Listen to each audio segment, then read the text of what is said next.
Hi, everyone, and welcome to the Dr. Christopher Hall Show on the Neil Haley Network. I'm excited to welcome to the program Dr. Christopher Hall. Dr. Hall, how are you? Thank you for your service. And I know you're excited about our guest. I always get excited about guests that, have been successful, but now are doing it on their own in another way, meaning directing, producing, creating something that's their own.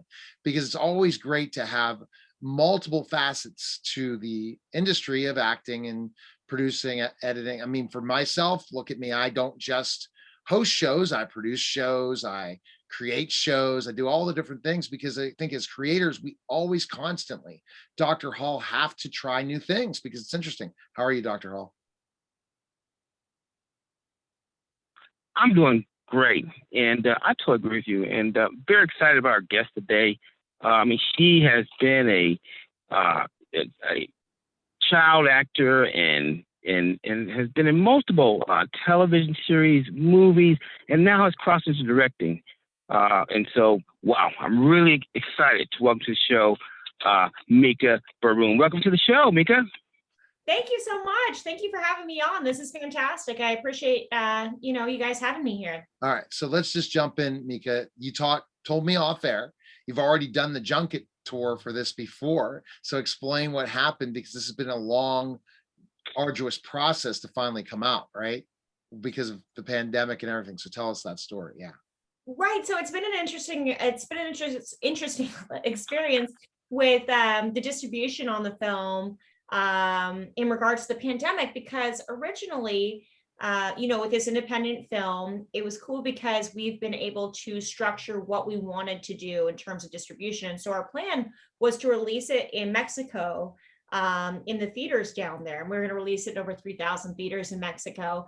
And so we started a promotional tour down there just before the pandemic fully hit. And we'd done all the TV, the radio interviews. And the plan was to do Mexico first, and then we were going to bring it to theaters in the United States. And so when the pandemic happened, we had to rethink what we wanted to do. And so first thoughts were, we'll just wait and see what happens with the theaters and the theaters reopening. But as everyone knows, even though the theaters are opening now, they're not opening at full capacity. And then also you have to take into consideration, what is the comfortability of people wanting to go and spend that time in there. And I hope that that'll come back very soon. I know that it's starting to, which is so cool. But for our film, what we decided to do was to go ahead and release the film on streaming. I have different friends that work at, these different streaming companies, and they were saying, my gosh, we're out of content with the pandemic. Everyone has run through content. Please, bring your film out.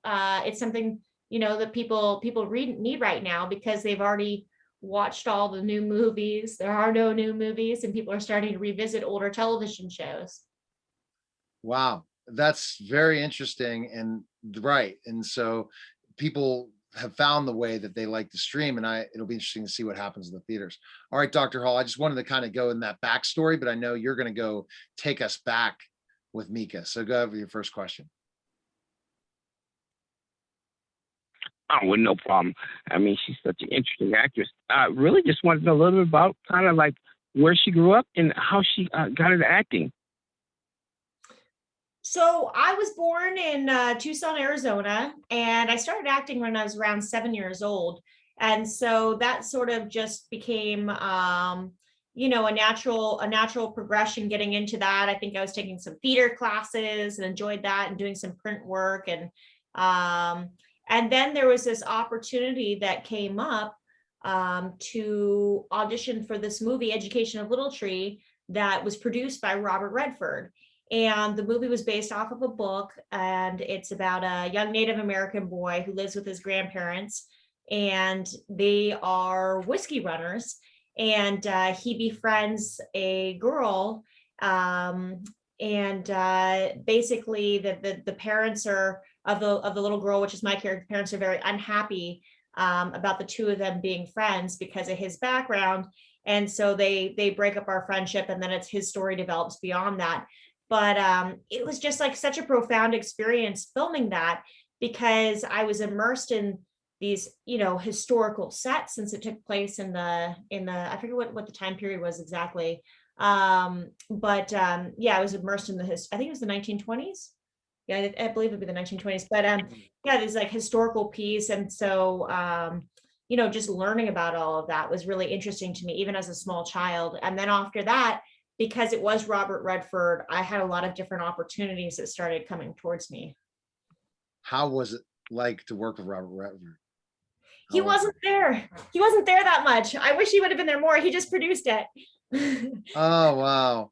But you did work with some pretty other interesting people in your career, right? Who would you say like are the ones that you've learned the most of in your acting career? Yeah, I've worked with some fabulous people. I worked with the late Bill Paxton, who is just wonderful and has always been like so kind and nice. Tom Arnold, who's in my latest film, Hollywood.con. You really, isn't that funny? I had Tom on my show about a year ago. Did you see that when you were searching me or not? Or didn't get a chance to research? I've had Tom on my show. Yeah. Yeah. How fun. Yeah. For sure. And so that's got to be amazing to work with those different people, because what you learn from it is basically just how to become even better, because it's seamless for them, right? Some of them, the veteran actors. Would you agree? Yeah, it's so interesting when you have people that are so seasoned that they just, kind of show up and illuminate themselves and the project and their characters. Tom Arnold's a riot to work with, because he has done so much stand-up comedy in his life that I feel like he just has worked that improv muscle so much that he can just, talk forever and have the funniest jokes just spill out of him. I worked with him on the Tom Arnold show on WB when I was 10. He played my dad for 2 years. Really? Oh, okay. So kind of that connectivity of bringing back Tom for this film. That's awesome. All right, go ahead, Chris, for your next question. Oh no, I was going to say, I know she's worked with Anthony Hopkins too, and I was not sure what was that like. Anthony Hopkins was pretty cool. Yeah. I'm so honored to work with some of his caliber, and I think some of his films over the years have been my favorites too. Like, I love the movie Elephant Man. I mean, his performance in that is just stellar. And then I worked with him on Hearts in Atlantis, which was such a treat to work on. It's based off of a Stephen King novel. Not a scary movie, more of like a nostalgic childhood type movie. And it has like a little bit of a supernatural element to it. And it has Hope Davis in it as well, and Anton Yelchin. And yeah, it was cool watching him. He's one of those people who shows up, they're prepared, they're ready to go. And I did get to talk with him about some of like the Silence of the Lamb type stuff later on, obviously, not when I was so young, but it was interesting because he had mentioned about relating that Hannibal Lecter character to a snake. And now when I revisit that film, because I do enjoy that film, I mean, it's so well acted with him and Jodie Foster, and you can see it. You can see him totally acting like a snake animal with the slithering and like the body movements. And did you see him in The Father? Oh my gosh, I saw that. Oh, that was unbelievable. He did an unbelievable job in that movie. Yeah, that was amazing. Really, just and I got to interview the director. I got to interview the director of that film, and the story of how he got it through is just tremendous. And that's the kind of the fun things that I get those opportunities to screen that film and see it and say, oh my gosh, wow. All right, Dr. Hall, next question. Wow, incredible. Oh no, well, yeah. Well, Mika, tell me this now. You've done a whole lot of acting. You were a child actor, now you're an adult actor, now you're going directing. But tell me, the acting experiences, how much of that sometimes is actually a real life experience for you? In other words, you've had some real life experience and now you're acting it on the film. Tell me about that. Yeah, I mean, I feel like the intertwining of acting and my life are pretty much the same thing, because I grew up on set so much, starting acting at 7 and then pretty much worked back to back, traveling with that. And it was funny because for this latest film, Hollywood.con, when I started writing it and putting it together, they say to write what you know. And so actually, the character that I play in it, that's one of the lead characters, I also made an actor. So I think I think that, it's sort of like life imitates art, or art imitates life, Right. and that kind of stuff. But Yeah. I've always enjoyed acting, though. I think acting is a really interesting art form, because so much of it is learning about a different time period, or studying a different culture, or educating yourself on different psychological aspects of a person, and like what things may affect them, and like trying to learn about their backstory and their relationships. And so I've always found that to be fascinating. So tell me the premise of the show and all that, the movie. So yeah. Oh, for Hollywood.con? Yeah. Mhm. Oh, okay. So Hollywood.con, it's part satire in Hollywood and then part adventure film. And so the film has a lot of amazing actors playing these quirky characters, and their stories all intertwine. Everyone is trying to sell everyone else out. Hence, there's a lot of con artists, hence the title Hollywood.con, because the con stands for con artists in Hollywood. The short version of what the story is about is there's a production company who's in a race to make the next Mayan film. And so they send a producer, with quotation marks, a producer, down to Latin America in order to get all the elements needed in order to make the film before another production company can beat them to it. And then all of these like crazy happenings get in the way of that, and the story kind of twists and turns, but ends up back in LA with a sort of get shorty element to it, where you're movie making a movie. See, I think that's interesting to talk about. So there are, what is your take on how many con artists are there in Hollywood? Oh my goodness, so many, yeah. You'll even say that. So how do people watch out for that as actors, to make sure that they don't get scammed by it or see the cons that are happening? I think it's one of those things, if it sounds too good to be true, it probably is. Yeah, it is interesting with that. I had so much fun writing some of the different characters and dialogue with that element too, because with the con artist stuff, I was like, oh my gosh, like that would be fun to throw in there, or I've seen that before. But yeah, I mean, there's all kinds of different ones. I think I've seen people with, in order to make a film, they try to leverage, financing from one section, and then leverage it with another person, and leverage it with another person, but maybe, this or that's not real, as I'm sure they do in other businesses as well. Same with the actors, try to get like fake letter of intent saying that they're attached. Sometimes I'll hear about actors that have to pay all this money into a acting class so that they can go out on an audition, but they're like locked into paying, however much a month for like the next 2 years. Like there's just, I think, I think the kind of smoke and mirrors can lend itself to, and the glamour, maybe like the glamour allure. Yeah, that's true. And there's one that said, my one friend who's an actor said, hey, you're going to try this too. And I said, I got on the call for like 3 minutes to say, okay, I'm going to see what this whole thing is about acting. And then they said, oh, and then I already could tell it was one of those casting calls to say, oh, if you pay this amount a month, we'll get you on auditions. And then they get you locked in. So it's a business. So they keep texting me all the time. And I'm like, no, I don't want this text anymore, but I'm just, it's called Actors on Call or something like that. I don't know what the heck it is.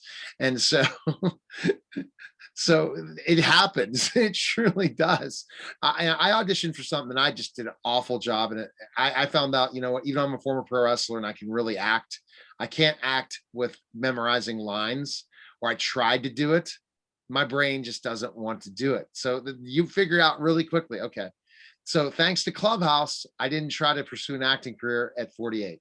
And because Clubhouse, I found my passion of being on stage, the virtual stages, but I tried to think of auditioning for one. They sent it to me. You play this character, and I don't want to be that character. So what does that show me? I just want to be Neil Haley. So I guess I can't be that character. So that's the hard part of acting, Dr. Hall, as well, is that if you don't like the character that you're playing, it's hard to really live that character. Right, Dr. Hall? Yeah, that makes sense. Yeah. So yeah, I mean, it makes sense because it would, yeah. Oh, you're right on the point. But what other questions do you have? I know you always ask her some advice type of questions and stuff for our guests. Oh no, well, yeah, well, particularly for me, I wanted to ask her because again, she's got, I mean, so much experience, in Hollywood, and I mean, there are a lot of young women out there who actually, would love to be in Hollywood and be a successful actress like her. And so, I mean, what kind of advice would you give a young person? Because it's kind of you've got to have kind of tough skin, I know, to do that. So, what do you think, Mika? So I think one of the things that's a really interesting part to look at would be, where are you geographically located? If you are located somewhere where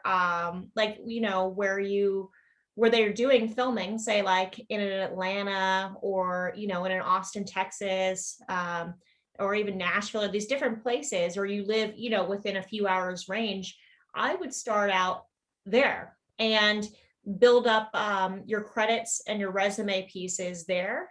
And then if you decide that you're enjoying that and you like it, then move out to an LA or a New York. I think a lot of people I've met before, they have access to these smaller pools that are so fantastic, that are close to, and especially for young people, you don't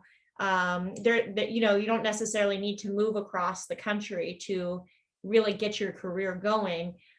In fact, sometimes there's even more opportunities in these smaller places, because it also helps out film production companies. So like, if I'm going to film a movie in Austin, Texas, and there's a lot of tax breaks going on too, so that these film productions are wanting to go to all these different states.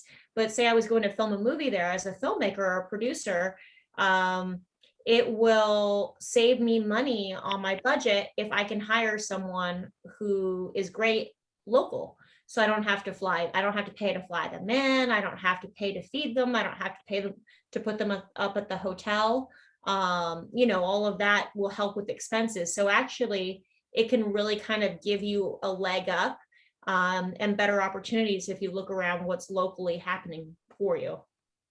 Interesting. That's a great tip, because I think that you don't have the resume, then you go to Hollywood or New York and you fail. It's not failing. It's because they look at experience sometimes in those casting calls more than just talent. Meaning you could have just organic, great talent, but they're saying, well, what did you work on? Because a lot of times, if you're going to have to teach people so much, they're not going to understand that. Any other projects you have going on right now, Mika? Anything else? Yeah, I've always got a lot of projects going on, because I love film. I'm so interested in film. I'm passionate about it. So we've got Hollywood.con's on Amazon. So we've got that going on. And then there was a music video that we made during the pandemic, that we got up on country music television. The music video is called Catch Me If You Can, and the artist is Travis Tidwell. And that was just nominated for a Josie Award, which, from my understanding, is the largest independent music awards for music. So we got nominated for Music Video of the Year, which is kind of exciting. And they'll have that award show. Yeah, I'm excited. I directed it. So they'll have that award show in September. So hopefully everything will be open, and we can all go to that and enjoy. And then I've got a series of educational films for children that I'm working on. And then there's a documentary that has a music background, which might be the thing that I roll into next, because it's interesting with the pandemic and people still filming and being in pods about exactly about what you want to do right now in that one, because a lot of it would be interviews and archive footage and whatnot. Seems like it might be the next natural progression to go into. Awesome. And where can your fans follow you? Where's the best place? Ooh, okay. Yes, please do. You can find me on all social media. It's under my name, Mika Boorem. So it's Mikaboorem. For the movie, we have a website up, which is really fun. It's got behind the scenes photos and pictures of the animals and a lot of quirky stuff on there. And that's Hollywood.con.net. So Hollywood.con.net for that. And then go watch the movie on Amazon. You'll love it. All right, we'll definitely check it out. And Dr. Hall, go ahead and summarize Mika. Wow, well, no problem. I mean, it's just been an exciting interview from a veteran actress. You know, she's dazzled us over the years, and now she's her director debut is now, and so I'm looking so excited for the new movie coming out to see it, and everything she's doing with her new educational series coming up with children. So, wow, it's just exciting to have you on the show today, Mika. Thank you guys so much. Thank you. This was wonderful. I really appreciate it. Thank you. Absolutely. And tell us about the hat, Mika, before we let you go. The hat, I love hats. I've got this hat. I've got this hat. You know, you got to wear a lot of hats as an actor, as a director. It's a thing. It's a thing. Yeah, I love that. She said she wanted to get the jacket on for the interview too. And I'm like, so Dr. Hall, you don't see this? And I'm like, no, you don't have to get the jacket on. That's just my gimmick. And she understands the gimmick. See, as a pro wrestler, I had that lingo. That's the gimmick. So, you know, I just live the gimmick. So yeah. Someday we'll meet probably in person. So are you in LA, Mika? I am in LA, yes. Okay. I'm in Pittsburgh. Dr. Hall is in Alabama. So, but he is formerly from LA, Chris. Yes, right, Chris? Isn't that correct, Chris? Yes, yeah, grew up there and went to school there. So, wow, just exciting to have her on the show. Absolutely, we appreciate it, Mika. Best of luck. Thanks again for stopping by. Thank you so much. Thank you. All right, take care, guys. Okay, guys, that was Dr. Christopher Thanks, Hall. Mika. Take care. See ya. Bye-bye.